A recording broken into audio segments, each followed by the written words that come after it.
I never thought the end of my marriage would start with a watch, but when Lauren looked at that vintage Patek Philippe like it was garbage from a thrift store and announced loud enough for half the restaurant to hear that she only wore recognizable brands, I realized I'd been married to a stranger for 5 years. The worst part wasn't the public humiliation or the $12,000 I'd spent on what she called cheap junk. It was the cold clarity that hit me when I saw people at neighboring tables turn to stare, because in that moment I understood that everything I thought we'd built together was based on price tags instead of actual value. I've always been the kind of guy who measures things by their substance rather than their shine. Working in real estate investment teaches you that pretty quickly because you learn to see through staging and fresh paint to the actual bones of a property. You develop an eye for what lasts versus what just looks good in photos. That's exactly how I approached our 5th anniversary. I could have walked into any luxury boutique in downtown Seattle and dropped 15 grand on whatever handbag was trending that season, something that would be out of style before the credit card bill even arrived. Instead, I spent weeks hunting for something with real meaning, something that would appreciate rather than depreciate, something that carried weight beyond its monetary value. The antique dealer in Belltown showed me the Patek Philippe on a rainy Tuesday afternoon. It was from the 1940s, meticulously restored by a master watchmaker who understood these mechanisms better than most people understand their own families. The gold case had the patina of age, not the gaudy flash of new money. When you held it, you could feel its history, the weight of decades, the precision of craftsmanship from an era when things were built to outlast their owners. This watch had survived a world war, market crashes, the rise and fall of empires. Its ticking sounded like a heartbeat connecting past to present. I didn't just see a timepiece when I looked at it, I saw a metaphor for what I wanted our marriage to be: enduring, valuable, worth preserving through whatever storms came our way. The dealer explained the provenance with reverence, how each component had been carefully sourced and authenticated, how the movement had been rebuilt with original parts, how this particular model was increasingly rare in the collector's market. I wasn't just buying jewelry, I was investing in a piece of horological history. The price tag reflected that, sitting comfortably in 5 figures, but I didn't hesitate. Lauren was worth it, or so I thought. I had the watch professionally cleaned and placed in a custom velvet box. When I slipped that box into my jacket pocket on our anniversary evening, I felt its weight against my chest like a promise. I was about to find out just how badly I'd miscalculated. Elliott Bay Waterfront Restaurant was Lauren's choice, naturally. She always picked places where being seen mattered more than the food, establishments where the lighting was optimized for social media and the crowd came dressed to compete. The restaurant buzzed with that particular frequency of manufactured success, people projecting carefully curated versions of themselves while their real lives quietly fell apart behind the filters. Lauren fit right in, looking like she'd just stepped out of a fashion editorial, every hair precisely placed, makeup airbrushed to perfection, wearing something that probably cost more than most people's monthly rent. She glowed with that specific confidence that comes from external validation, from knowing every eye in the room tracked her movements. We were seated at a prime table near the windows, where the city lights reflected off the dark water like broken promises. Lauren ordered champagne before even looking at the menu, already playing the role of the celebrated wife on her special evening. She talked about her latest marketing campaign, dropped names of industry contacts, complained about colleagues who didn't understand her vision. I listened with half my attention, the other half focused on the velvet box burning a hole in my pocket. I waited for the right moment, that pause between courses when the table was clear and her phone was face down for once. When I finally placed the box on the white tablecloth between us, I watched her eyes light up with predatory anticipation. This was the moment she'd been waiting for, the grand gesture, the public display of my devotion measured in recognizable brand names. Her perfectly manicured fingers reached for the box with barely contained greed. She opened it slowly, theatrically, expecting something that would photograph well for her Instagram followers. What happened next felt like watching a stock market crash in slow motion. Her expression transformed from excited anticipation to confused disgust in the span of 3 seconds. She lifted the watch from its velvet nest, using only her thumb and forefinger, holding it away from her body like it might contaminate her. Her lip curled in a way I'd never seen before, revealing something ugly beneath the beautiful facade. Then she spoke, not quietly, not with any attempt at discretion, but in a voice calibrated to carry across the restaurant's ambient noise.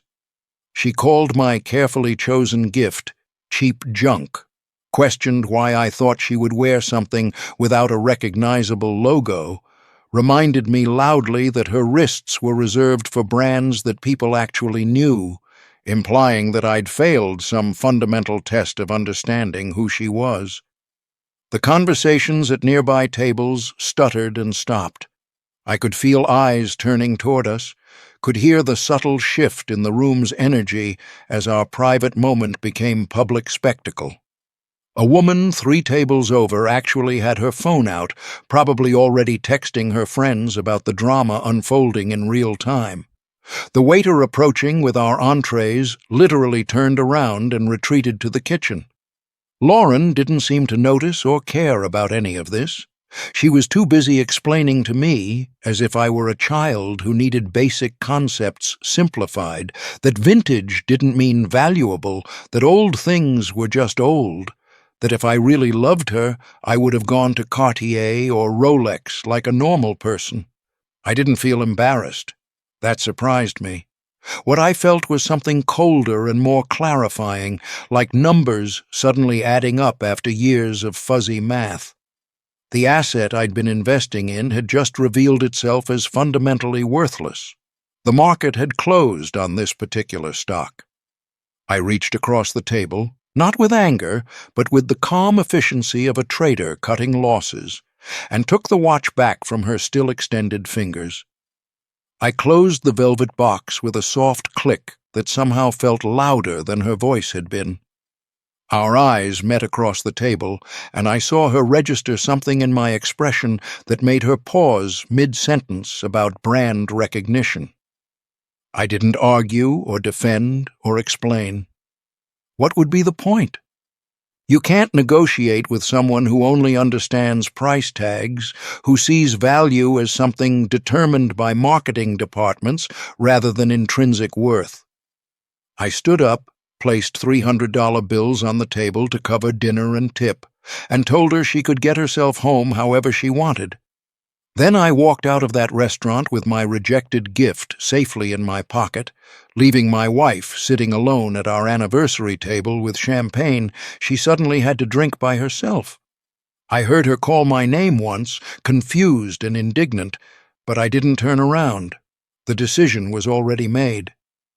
The drive back to our downtown condominium felt longer than usual, not because of traffic, but because I was mentally calculating the full scope of what I'd just learned. 5 years of marriage, 3 years of dating before that, 8 years total invested in a relationship that I'd apparently misunderstood from the beginning. I thought we shared values.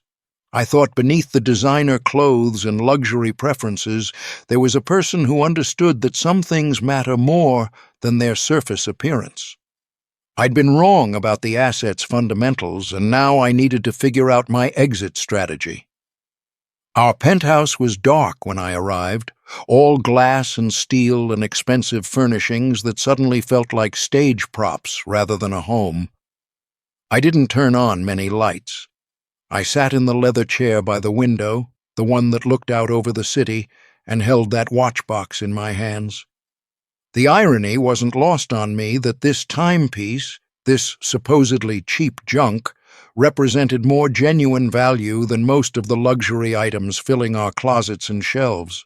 It was a lesson in the difference between cost and worth, between what impresses people and what actually matters. I'd just paid $12,000 to learn that my wife couldn't tell the difference. She came home around midnight, her entrance marked by the sharp click of heels on hardwood and the particular energy of someone who'd spent hours building up righteous indignation. She found me still sitting in the dark, still holding the watchbox, and launched into an explanation that managed to be both defensive and accusatory. She was tired, she'd said. The lighting in the restaurant was bad. She didn't mean to react so harshly. But also, couldn't I see how a vintage watch wasn't really appropriate? Didn't I understand that her image, her professional reputation, required certain standards? The more she talked, the more I realized she still didn't get it. She thought this was about the watch. She thought I was sulking over a bruised ego. She had no idea she'd just revealed the fundamental emptiness at the core of our relationship. I let her talk herself out. When she finally wound down, waiting for me to apologize or reassure her or do whatever emotional labor she expected, I just stood up and went to bed without saying a word. She followed me, still trying to engage, but I'd already checked out of the conversation. In business, when you realize a deal is toxic, you don't keep negotiating, you execute your exit plan. I was done negotiating. Morning came cold and gray, typical Seattle weather that matched my mood perfectly.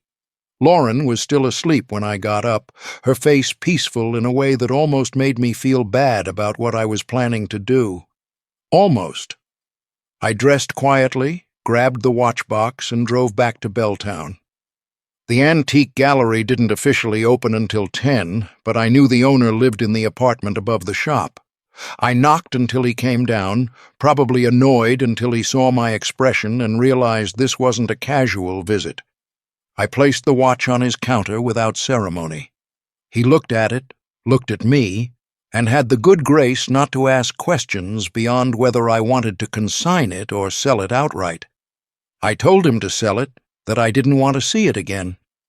He named a price that was actually higher than what I'd paid, explaining that the market had shifted in the 3 weeks since I'd bought it. That figured. Even the damn watch was appreciating while my marriage depreciated. I told him to keep the extra as his commission and to make the sale happen quickly. He agreed, probably sensing there was a story there he didn't want to be part of. Smart man.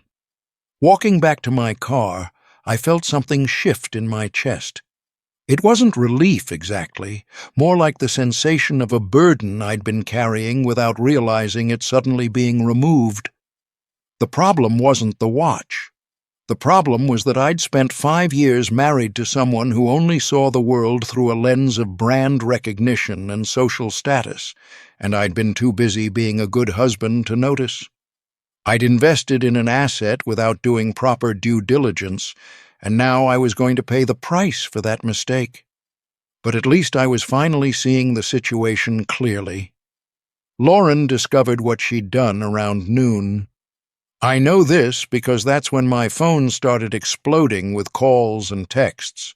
Apparently, she'd shown a photo of the cheap junk to one of her fashion industry friends, probably looking for validation of her reaction, and that friend had actually bothered to look up what a vintage Patek Philippe was worth. Or maybe she'd just Googled the serial number herself out of curiosity. Either way, reality had finally penetrated her bubble of brand-name obsession.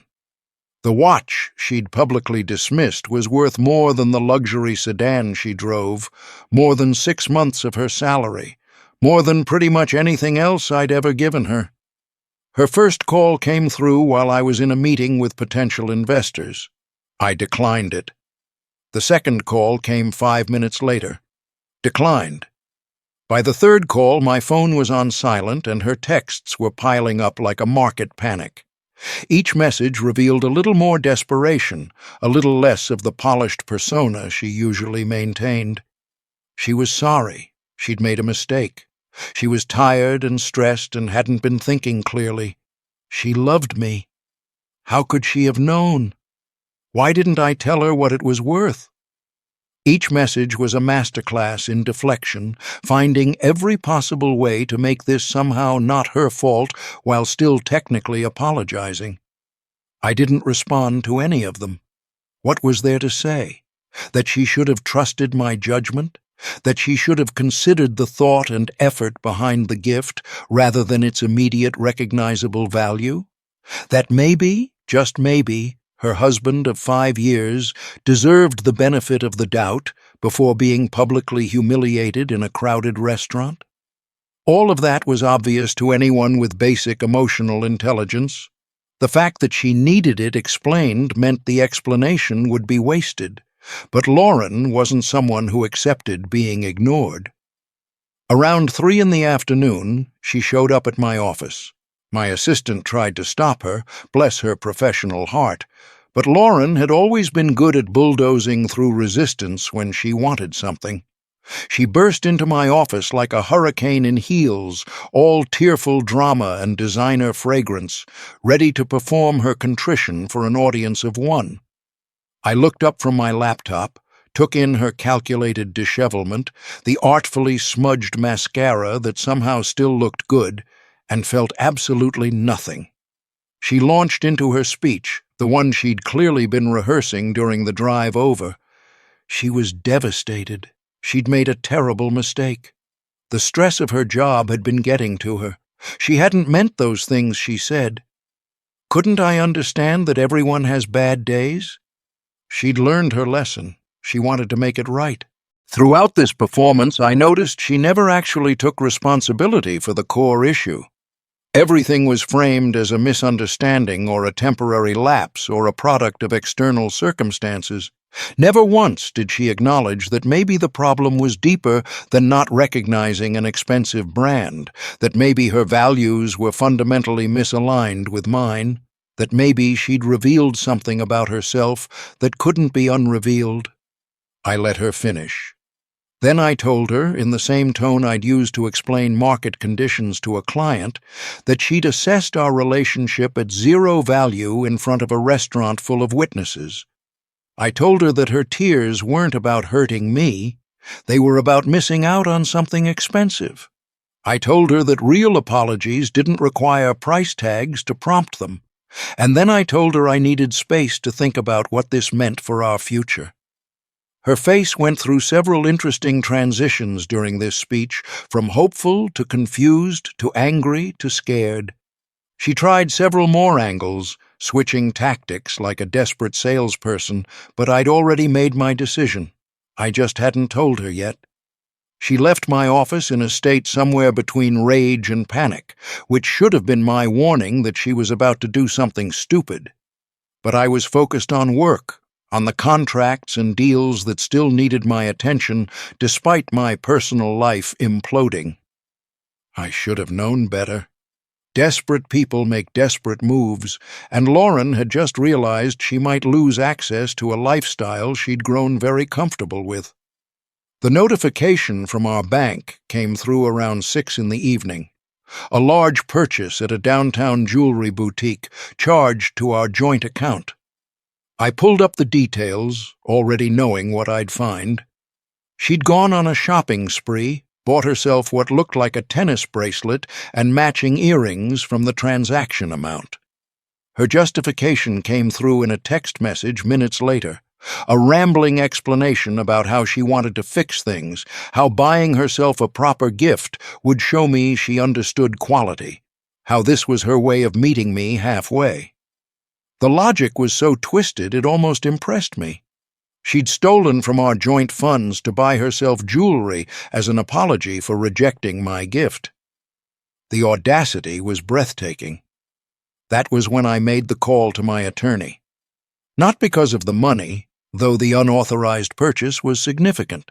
Not even because of the sheer stupidity of the move, though that was impressive.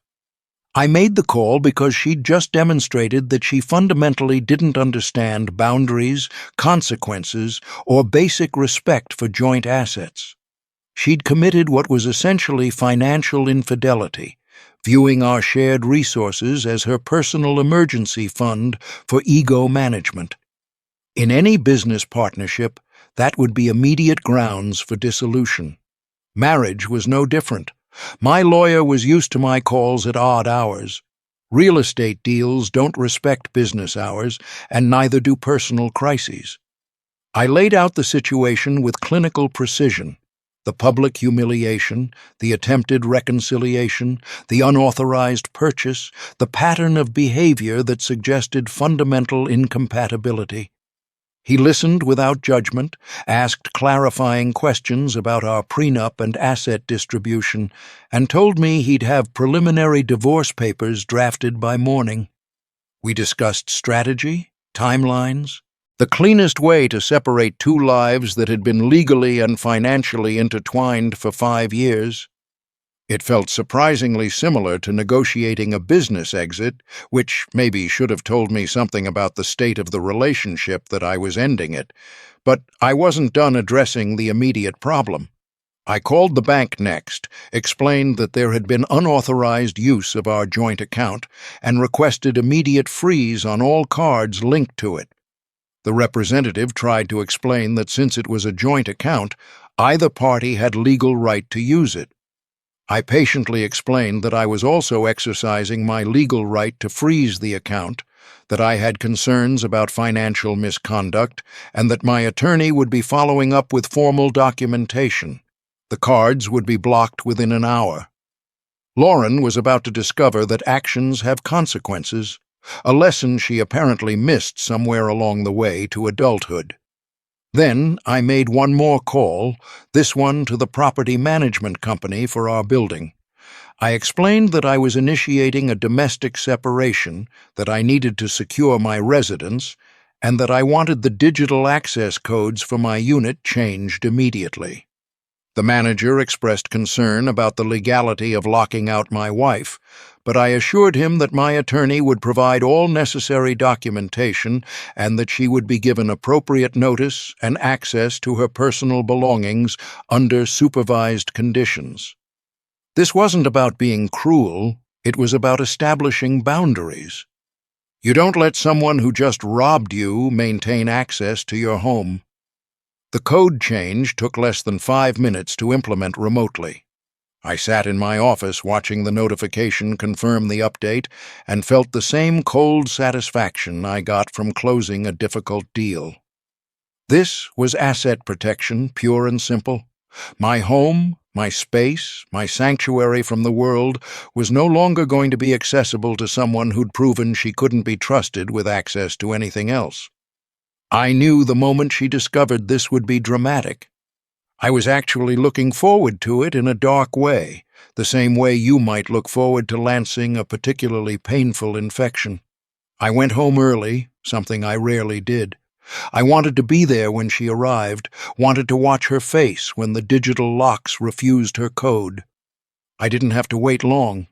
Around 7:30, I heard the click of her heels in the hallway, heard her humming something cheerful, probably still riding high on whatever shopping endorphin hit she'd gotten from her afternoon theft. I watched through the security camera feed on my phone as she punched in her code. Nothing. She tried again, probably thinking she'd mistyped. Still nothing. That's when confusion set in, visible even through the grainy camera feed. She tried her code 3 more times, each attempt more aggressive than the last. Then she started knocking, polite at first, then increasingly frantic.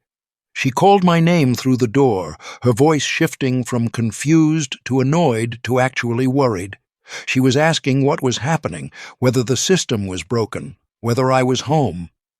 I was sitting 10 feet away on the other side of that door, watching her performance through security camera footage, feeling absolutely nothing except a grim sense of justice being served. She'd locked me out of her respect, out of her consideration, out of any genuine emotional connection. Now she got to feel what that was like, literally. The knocking turned to pounding. Her carefully modulated voice turned shrill, demanding I open the door, accusing me of being childish, threatening to call building security. That last threat made me smile because I knew exactly how that would play out. She did call them, shrieking into her phone about being locked out of her own home. I watched the security guard arrive, watched him try to calm her down, watched her become increasingly hysterical when he explained that the owner of the unit had requested the code change and that she would need to take it up with me or with her attorney. She actually tried to physically push past him at one point, which resulted in him radioing for backup. 2 more security guards arrived. Lauren was fully unhinged now, screaming about her rights, about her possessions inside, about how she lived here too.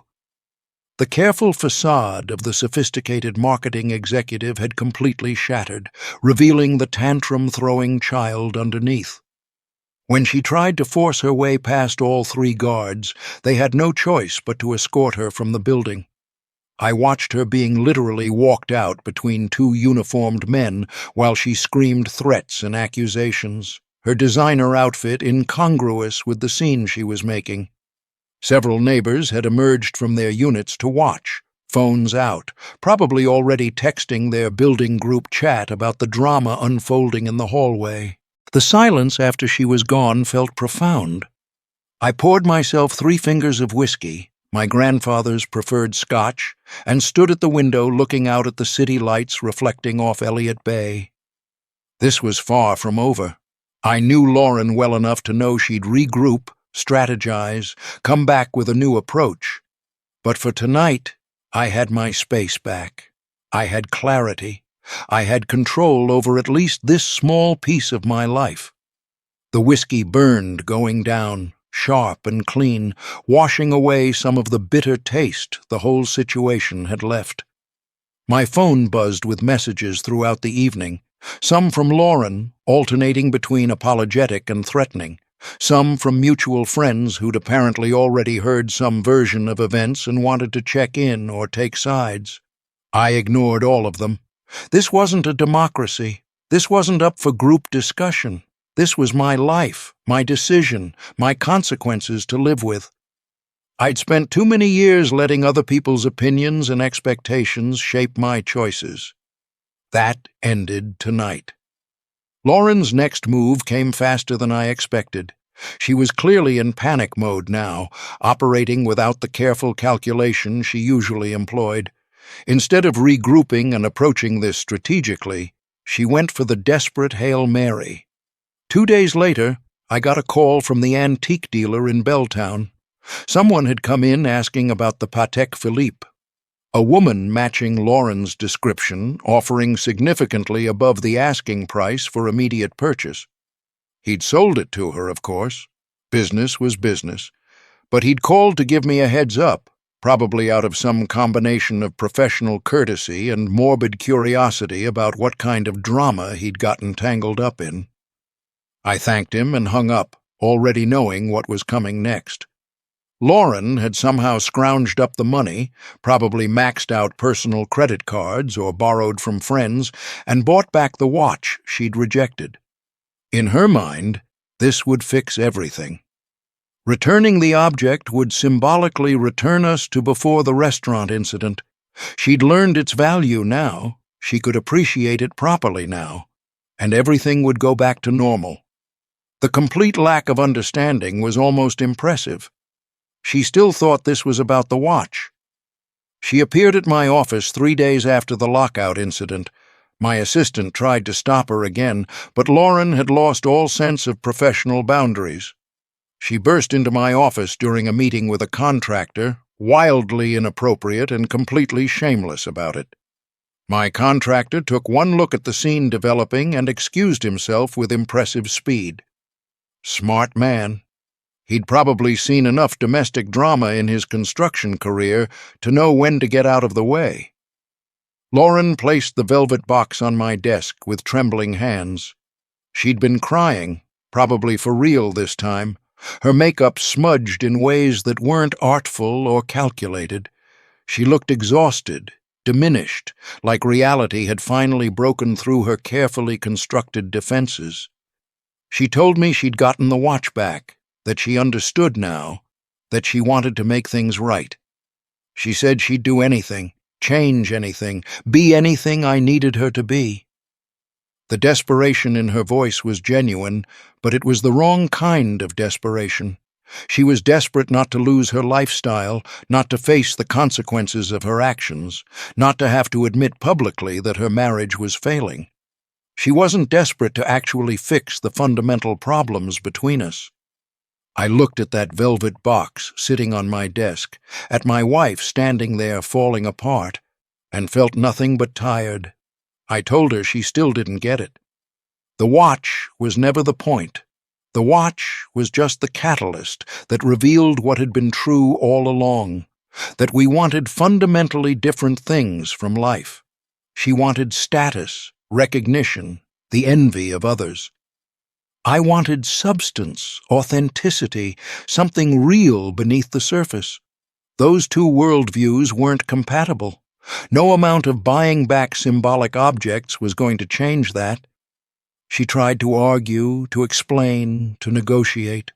She brought up our history, our years together, the good times we'd shared.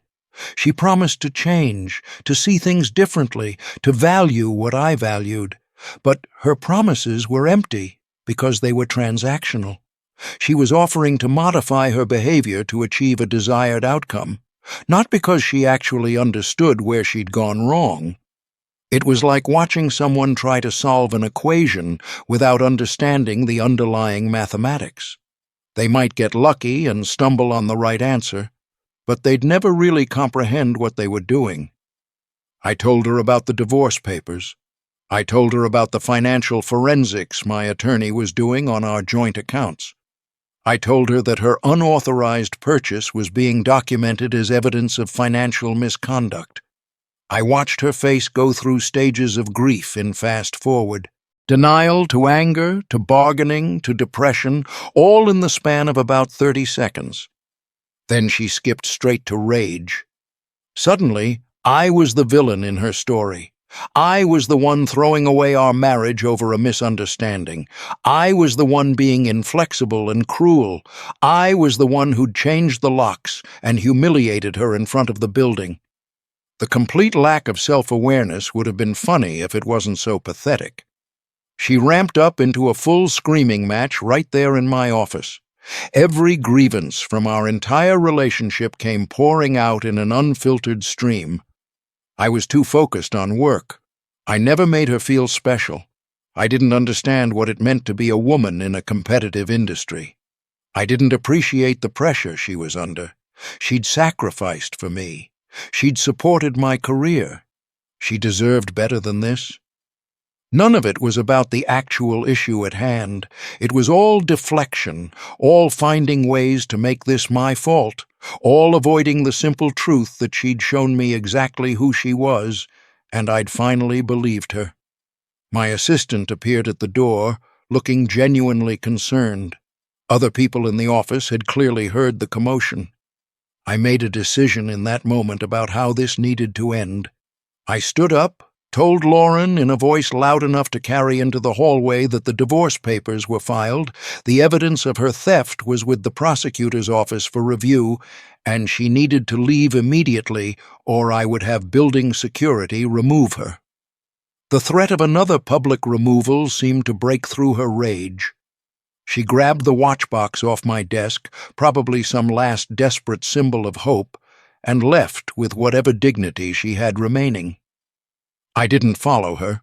I turned to my assistant and asked her to call security anyway, to make sure Lauren actually left the building, and to add her to the list of people who needed to be escorted out if they appeared again. Then I returned to my desk and tried to focus on work, though my hands were shaking slightly from adrenaline. My office had become a scene of domestic warfare, and everyone in the company now knew my personal business was a disaster. That bothered me more than I wanted to admit. I'd always prided myself on keeping personal and professional separate. Lauren had just blown up that boundary like everything else. The next few days were a blur of legal maneuvering and damage control. My attorney filed for restraining orders based on her increasingly unhinged behavior. Her attorney, which she'd apparently retained using funds I suspected came from borrowed money she had no way to repay, fired back with accusations of financial abuse and emotional cruelty. We were entering the ugly phase of divorce, where everything becomes weaponized and the truth becomes whatever story each side can convince a judge to believe. I'd seen this happen to friends and business associates. I never thought I'd be living through it myself. Lauren tried one more approach, and I have to admit it was creative. She started a social media campaign painting herself as the victim of a controlling husband who'd locked her out of her home and was trying to steal everything she'd worked for. She posted tearful videos about emotional abuse and gaslighting. She shared carefully edited versions of events that made me look like a monster and her like an innocent victim. Some people bought it. Several of our mutual friends reached out to express concern and support for her. I lost a few potential business contacts who didn't want to associate with someone accused of domestic abuse. The court of public opinion is fast and brutal and has no interest in actual facts. But Seattle is a city that runs on networks and information. The truth started leaking out through various channels. Someone who'd been at the restaurant posted their own account of the anniversary dinner incident. The antique dealer, despite professional discretion, apparently mentioned the story to a collector who knew people in our social circle. The details about the unauthorized charge appeared in some corners of the internet. Slowly, the narrative shifted from clear-cut victim and villain to something more complicated and messy, which at least was closer to the truth. Lauren's social media campaign lost steam as people started asking harder questions about both sides of the story. Through all of this, I kept the Patek Philippe watch sitting on my desk at home. Lauren had apparently left it on my office reception desk when security finally managed to get her fully out of the building. Someone from my office had sent it to my condo with a note that just said, "This was left for you." That watch sat there like a monument to the whole stupid situation, to 5 years of marriage that had meant completely different things to the two people involved, to the gap between price and value that Lauren still couldn't seem to understand. I thought about keeping it out of spite, just to prove a point. But that felt petty and small, and I'd invested too much energy into this situation already. Instead, I reached out to a private collector my lawyer connected me with, someone who actually understood what the piece represented. I sold it for more than I'd paid, the market having continued its appreciation during the weeks of domestic warfare.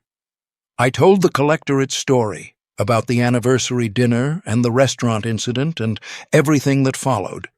He laughed, not unkindly, and said that half the valuable things in his collection had similar stories. Beauty and value, he said, often came from people who couldn't appreciate what they had. The money from the sale went to a veterans foundation that helped soldiers transition back to civilian life. It felt right somehow, taking this object that had survived a world war and using its value to help people who'd survived their own wars. Lauren would never understand that choice. She'd see it as wasting money that could have been invested or spent on something tangible. That fundamental difference in how we saw the world was exactly why we were getting divorced. Some gaps are too wide to bridge. The divorce took 4 months to finalize, which was actually fast by Seattle standards. Our prenup was solid. Thank God for the cynicism of my younger self, who'd insisted on one, despite Lauren's protests, that it showed I didn't really love her. She'd cried about that prenup during our engagement, said it was unromantic, and implied I was planning for failure before we even started. I remember sitting in my attorney's office back then, listening to her objections while he calmly explained why it was essential. Young and stupidly in love, I almost gave in to her tears. But my attorney, a divorced man himself, looked me dead in the eye and told me that love and legal protection weren't mutually exclusive. He said the people who fight prenups the hardest are usually the ones you need them for most. I signed it anyway, over her protests, and told her it was non-negotiable. That should have been my first warning sign about what I was getting into. Most of our assets were already clearly separated. The condo was mine from before the marriage, purchased during a market dip with money I'd saved working 80-hour weeks in my 20s. Lauren had moved into my space, never really making it ours, just gradually filling it with her aesthetic until I barely recognized it. Her car was in her name, a luxury sedan she'd insisted on leasing, despite my suggestions that buying made more financial sense.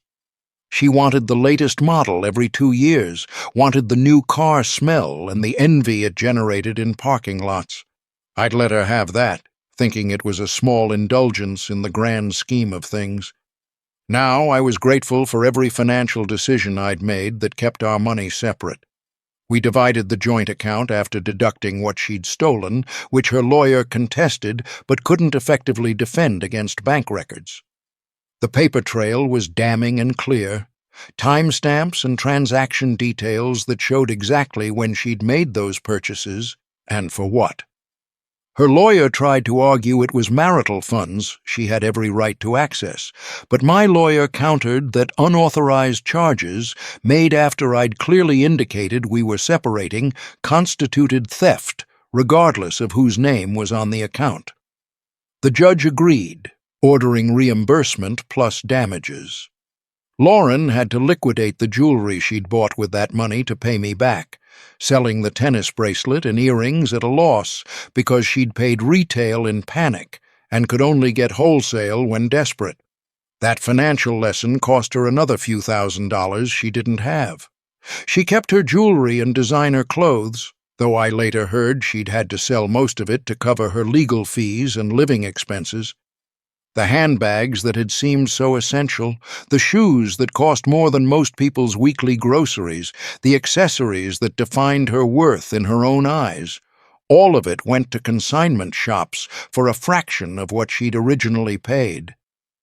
That's the problem with investing in status instead of substance. The resale value is terrible, and when you actually need the money, you realize you've been hemorrhaging cash on things that depreciate the moment you walk out of the store. I kept everything else, which was actually everything that mattered.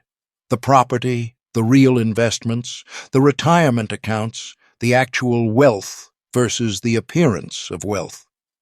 We'd each walk away with roughly what we'd brought to the marriage, which felt fair and final. Actually, that's not quite true. I walked away with what I'd brought plus some hard-earned wisdom about human nature and relationship dynamics. Lauren walked away with less than she'd brought because she'd spent the marriage years burning through her own resources to maintain an image that was exhausting and expensive to uphold. She'd sacrificed substance for style and was now paying the price for that choice. The balance sheet was more lopsided than it initially appeared, not in terms of assets divided, but in terms of life lessons learned and character revealed. Lauren tried to contest the terms, claiming she deserved more for emotional suffering and career sacrifice.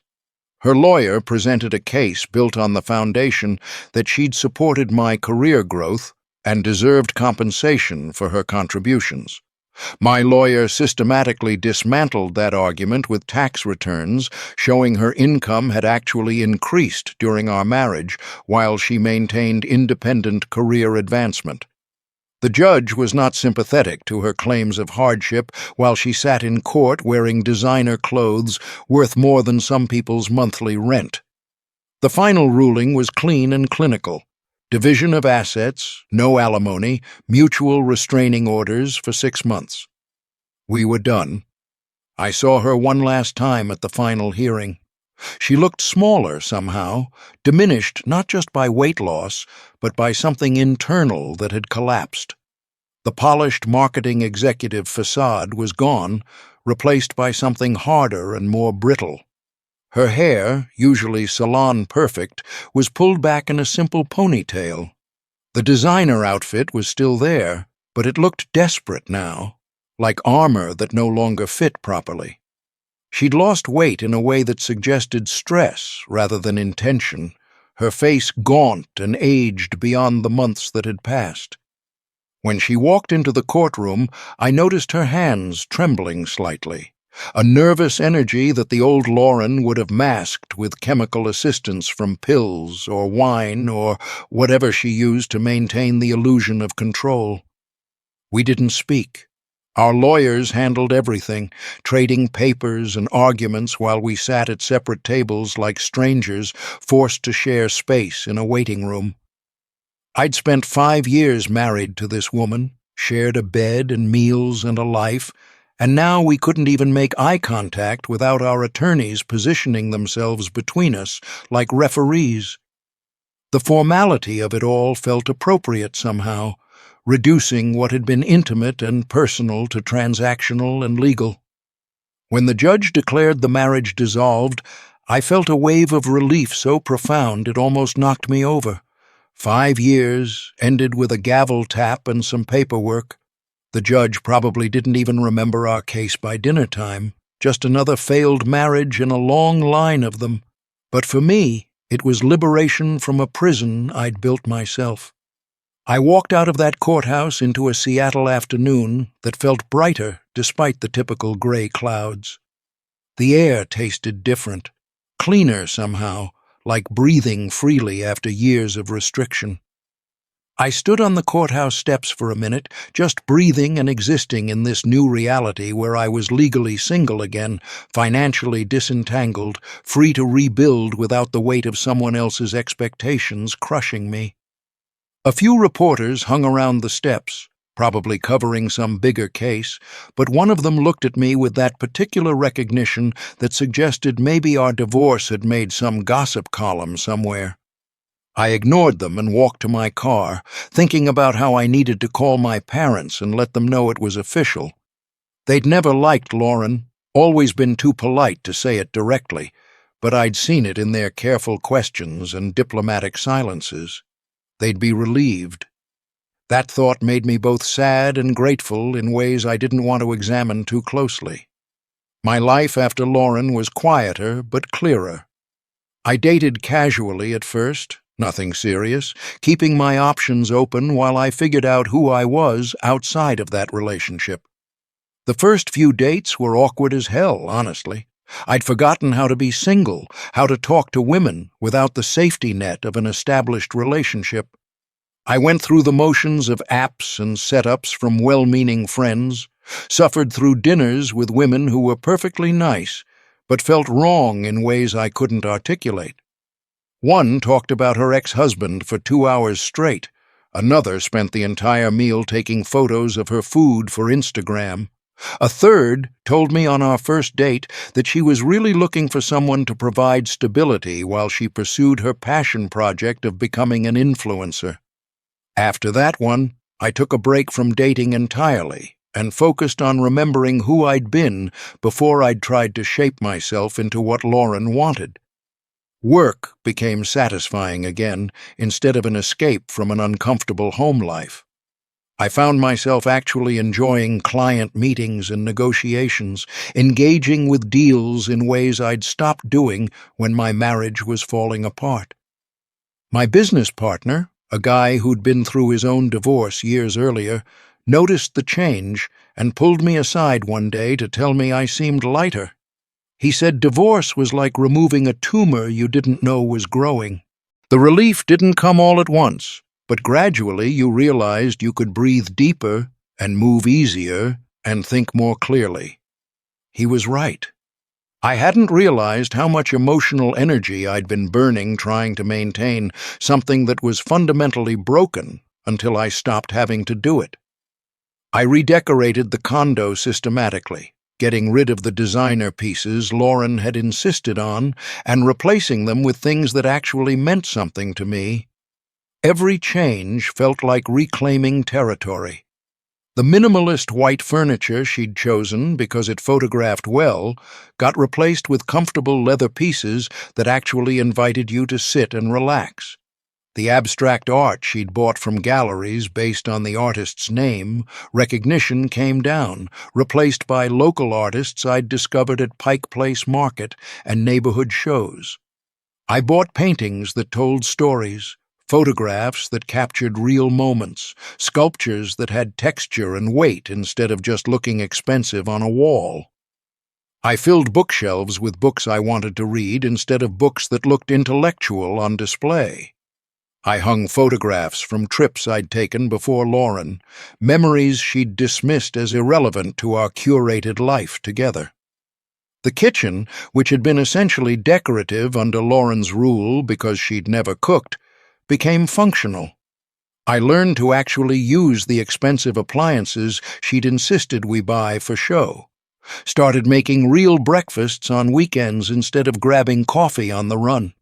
Invited friends over for dinners that were about conversation and laughter instead of impressing people with catered food and expensive wine. The space became mine in a way it never had been when I was trying to maintain a marriage that was already over, transforming from a showroom into an actual home where living happened instead of performing. I bought art from local artists who were making things because they had to, not because it was trendy. Furniture that was comfortable instead of fashionable, pieces that invited you to actually use them rather than just look at them. Books that I wanted to read instead of wanted to display, filling shelves with worn paperbacks and dog-eared hardcovers instead of pristine coffee table books arranged by color. The space became mine in a way it never had been when I was trying to maintain a marriage that was already over, every corner reflecting actual choices instead of compromises made to keep peace with someone whose values I didn't share. I heard through the grapevine that Lauren struggled after the divorce, and I felt complicated about that. She'd lost her job during the proceedings. Apparently, her emotional volatility and the public scandal had started affecting her professional relationships. Her industry thrived on image and connections, and she'd managed to damage both spectacularly. The debts she'd accumulated trying to win me back piled up without my income to balance them, interest compounding on credit cards she'd maxed out in panic. She moved in with a friend from work, then another friend when that relationship soured, cycling through temporary housing while she tried to rebuild some semblance of stability. I heard she'd taken a job in retail, working at one of the designer boutiques she used to shop at, a cosmic irony that probably tortured her daily. Part of me felt bad about that, the part that had genuinely loved the person I thought she was. But mostly, I felt the cool detachment of watching a bad investment finally write itself off the books, recognizing that her struggles were consequences of her own choices and not my responsibility to fix. About a year after the divorce was final, I was having drinks with a client at a bar in Belltown, ironically close to where this whole mess had started. Lauren walked in with some guy, a tech bro type with the kind of loud confidence that usually signals insecurity. She saw me immediately. For a second, our eyes met across the room, and I saw something flicker in her expression. Regret, maybe, or just the residual awkwardness of running into an ex. Her date said something to her, and she laughed too loud, that fake social laugh she used when she was performing. They took a table on the opposite side of the bar. I finished my meeting and left without acknowledging her again. That chapter was closed, no need to reread it. 2 years out, I'm in a different place entirely. I met someone, a real estate attorney actually, someone who understands my world but brings her own perspective to it. She's not interested in designer labels or social media validation.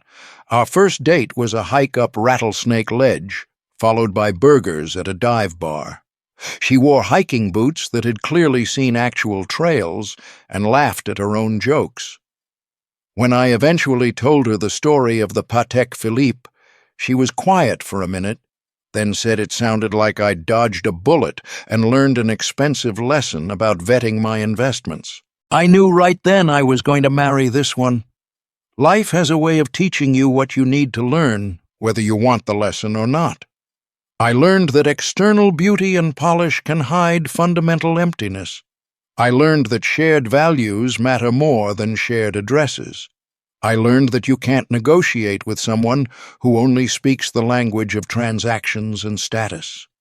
I learned that sometimes the best investment is the one you walk away from, cutting your losses before they consume everything.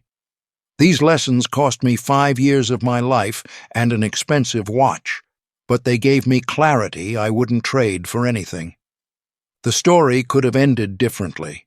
Lauren could have seen the watch for what it represented instead of what it looked like.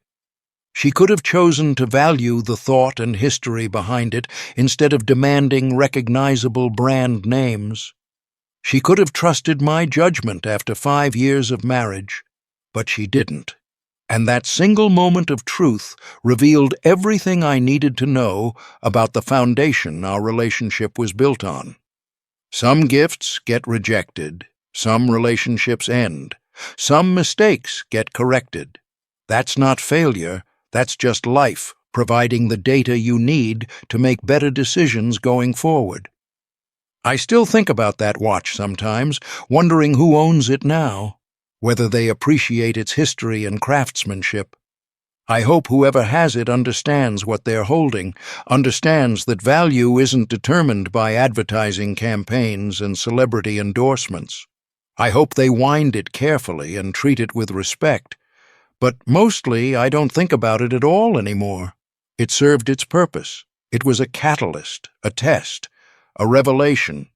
It showed me the truth I needed to see, even though I didn't want to see it at the time. For $12,000 and 5 years of mistakes, I got my life back and learned to recognize the difference between what glitters and what's actually gold. That's a return on investment I can live with. Looking back now, with the clarity that only distance can provide, I realize the anniversary dinner at Elliott Bay Waterfront Restaurant was never really about a watch at all. It was about two people who'd spent years speaking different languages while thinking they understood each other perfectly. Lauren valued being seen, being admired, being envied.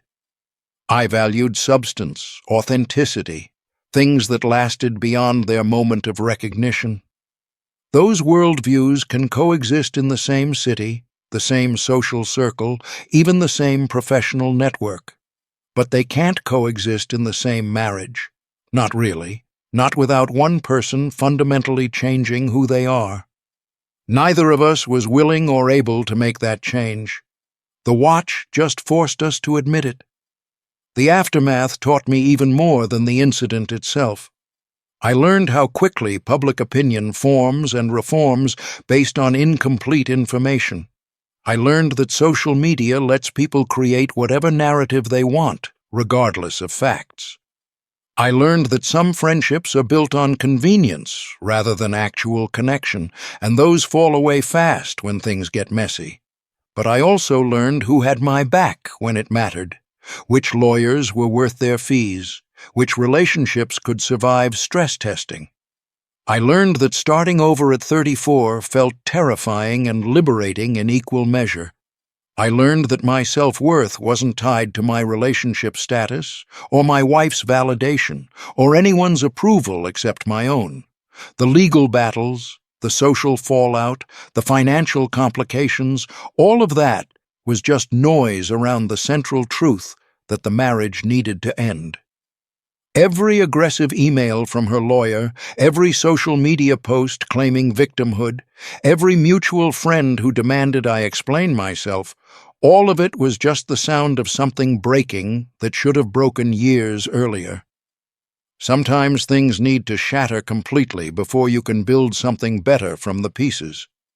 My life now, built on clearer foundations, with someone who actually shares my values, proves that the destruction was necessary. You can't renovate a building with structural problems. Sometimes you have to demolish and start fresh. If I could go back and change anything, I'm not sure I would. The experience was painful and expensive and public in ways that still occasionally embarrass me, but it taught me lessons I needed to learn about who I am, what I value, and what I'm willing to accept in my relationships. It taught me to pay attention to the small moments that reveal character rather than the grand gestures that look good on social media. It taught me that sometimes being alone is better than being with the wrong person. It taught me that cutting losses quickly, while painful in the short term, saves you from catastrophic damage in the long term. These are lessons you can't learn from books or advice. You have to live through the fire to understand why you need to avoid it next time. The watch is gone, sold to someone who appreciated it. The marriage is gone, dissolved by a judge who'd seen 1,000 similar cases and approached ours with professional detachment. The condo is different now, filled with different energy and different memories. Lauren is somewhere else, living whatever life she rebuilt from the ashes of ours. I'm here, standing on the balcony of this same condo, but looking at the view with different eyes, holding a glass of whiskey, and thinking about how sometimes the best gifts are the ones that get rejected because they force you to see the truth. Elliott Bay looks cold and steel gray today, the same color it was that anniversary night 2 years ago, but the view feels different now, clearer, more honest. Mine. I take a sip of the whiskey and let the burn settle into my chest, warming me from the inside out against Seattle's perpetual chill. Somewhere in this city, that Patek Philippe is ticking away, marking time with precision and care, surviving its latest chapter of drama to continue its journey through history. Somewhere else in this city, Lauren is probably still chasing the next status symbol, the next validation, the next thing that will make her feel worth something to people who don't matter. And I'm here, finally at peace with the fact that I can't fix people who don't want to be fixed, can't bridge gaps that some people need to maintain their identity, can't make someone value what they're determined to dismiss. All I can do is protect my own peace, invest in relationships that actually provide returns, and trust my judgment when it tells me something isn't working. Is this supposed to be a joke? I'm completely serious. I want you, not a diamond.